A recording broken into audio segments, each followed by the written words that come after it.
I think a lot of people are wondering how you ended up in the United States, right? Because Mhm. you can't just walk out of North Korea very easily. In fact, now it's almost impossible now. You Mm. don't hear about people escaping now because the No. border's been fortified by China and North Korea, from what I understand. Yeah, North Korea literally put the country cannot afford electricity, puts the highly electrified wire fences on entire border of North Korea. So the entire country became a concentration camp. Mhm. Not only that, they put the machine, I mean, with the machine guns with the guards every 10 meters, and Every 10 meters. on top of that, they buried the landmines. Oh, that's really extreme. When I the last wh- when I was in China a few years ago in Dandong, which I mentioned earlier, we took a boat trip into the onto that river, and the captain was like, It's all Chinese people," and then me and my friend, and they were like, "Don't take pictures of the North Korean guards who are stationed on the water's edge because they'll get aggressive." It's a Chinese tour. Nobody listens to anybody. So these old Chinese people are raising up their camera, and we saw the North Korean guys doing like waving us off. And finally, one got so pissed he raised up his rifle and aimed it right at the boat. And all of those Chinese people just started laughing. And me and my friend were like, "Oh my God, we're gonna die. We're gonna die." And the boat captain comes on and he's yelling in Chinese, and I said, "What's he yelling?" And he said, "Oh, something about don't take photos." These guys have no sense of humor on the North Korean border. These guys are not gonna play around. I mean, they captured a lot of American journalists. Mhm. They were at the border and then doing investigation on North Korea.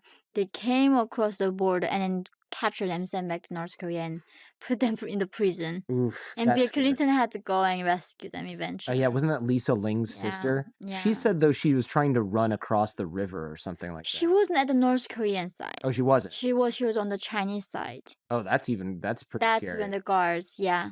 Wow, I didn't know that. I thought she had sort of, like, screwed around by going over there to take photos or There something. was a guy who was like Robert Park, one of the missionaries. He thought he wanted to bring God's gospel to North Korea.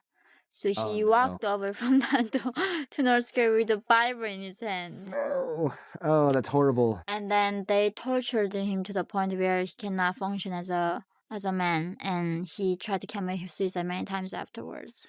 It was, yeah. There's a guy who used to listen to my show named Kenneth Bay. Do you know that guy? Oh yeah, the Yeah. Canadian. Yeah, so Yeah. he was in prison for, like, a dozen years or something like that for leaving Bibles around in hotels. It's just the country is extreme, as we've discussed here. So the border's more fortified now. I don't wanna get Mhm. too tied down in that. Mhm. How do most people escape in the past? How did most people escape from North Korea Most people escaped in 90s in the when 90s? the Great Famine began. Mhm. So that's when the regime also Kim Jong Il didn't actually really care. I mean, if they don't want to stay here, why would you not let them like go, right? So he's like, okay, let them go, and he was fine with that. But then he realized these people not just only go China, they go to South Korea, Mhm. they go to America, they go to other countries, and they became wait what they thought they are exposing us now, right? That's how North Korean defector came out and giving the testament to the UN, State Department, the White House. Yeah, doing what you're doing. Right, right. Yeah. So they were like exposing the regime. So now North Korea keep condemned by the UN about the human rights situation. So now they're like, okay, no, we cannot let the defectors escape anymore. And also North Koreans, when they go, they don't just escape. They go and they make money and send the money back to their family members. Nobody in North Korea escapes saying, I'm gonna have a good life myself. They escape because they can sacrifice themselves and make money and send it back to North Korea and their family members. So then when they send money, they don't just get money, they get information. Right. And that is where like the biggest killer for the regime, like their lies being exposed.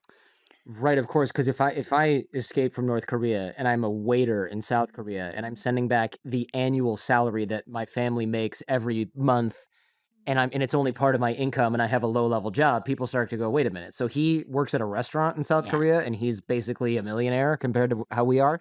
We got to get out of here, right? That's not good. And then word travels fast. Like, how come that family bought a new, has a car now or whatever, right? It's a whole Mm-hmm. thing. Yeah. So that's really changed the system. So they stopped the defection. And that's when, so eventually they started putting the more pressure on the border.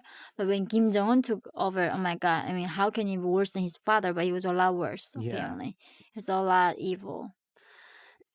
So how did you escape from the DPRK? I think a lot of people. By the way, Yeah. if I say North Korea or DPRK, does it matter? It matters. It matters. Because the Okay. DPRK is a Democratic People's Right. It's a joke of a name. Yeah. Yeah, and that's what North Korea wants to be called. Oh, okay. Well, then Right, it's screw like, them. North yeah, Korea. North Korea.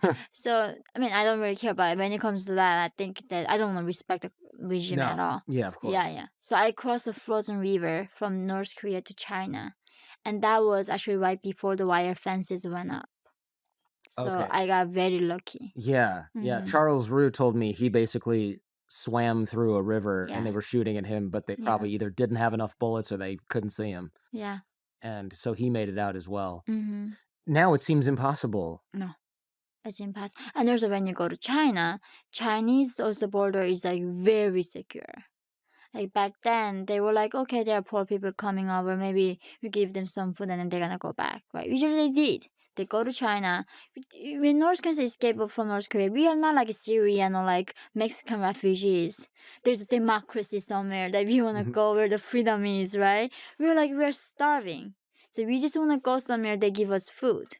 And if we get food, we wanna go back to our homeland. Mhm. So a lot of North Koreans did and go to China, beg the food, and come home and feed their family members and their friends.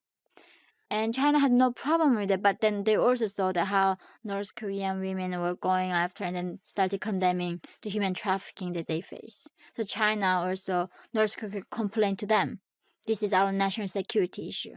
If you let the North Koreans go out, it hurts us. So can you catch them, send us back? That's how, Right. So yeah. China wants a buffer state between South Korea and the United States presence in South Korea, Mhm. and North Korea is that buffer state. And also, I think tell me if you agree with this. There's an element of the Chinese Communist Party saying, hey, you think we're terrible, but at least we're not North Korea. Look how bad it is over there. And as long as that regime exists, they can sort of say, like, we're the only ones who can control them. But that's the thing. They are using as a leverage with the USA because North Korea is only served by China. Right? North Korea only exists because of China. Sure, yeah. Like Kim Jong-un cannot exist without Xi Jinping. So when the US want to discuss about North Korea's threat, they have to go back Chinese. So that's why they are using it as a leverage.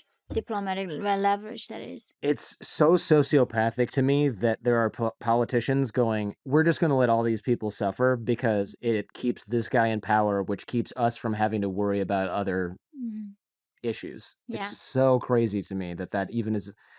It just sort of shows you like how much bullshit we tell ourselves about caring about the integrity of people and like human rights. I mean, it's just pure nonsense. It's laughable. Yeah. It's just a joke. It's pure not like we can see the concentration camps. We know that there are people in there that are miserable. We have countless accounts of this, and it's like, oh well, we'll talk about it again maybe later. Yeah, I mean, Kim Jong-un this year said like 11 million of his population are severely malnourished. He's not even bothered to lie at this point. He used to lie, like, oh, look at us, we're a happy, strong country. Like this year, it's like, yeah, they're starving, so what? Wow, It's just like, exactly. It's like, yeah, so what? no accountability at all anymore. No. Yeah, not that there ever They don't really even was. pretend. Right, no, yeah, no pretense. But Yeah. you don't have to pretend anymore. Because what can you do? We got the nukes. We have the power, so what can you do?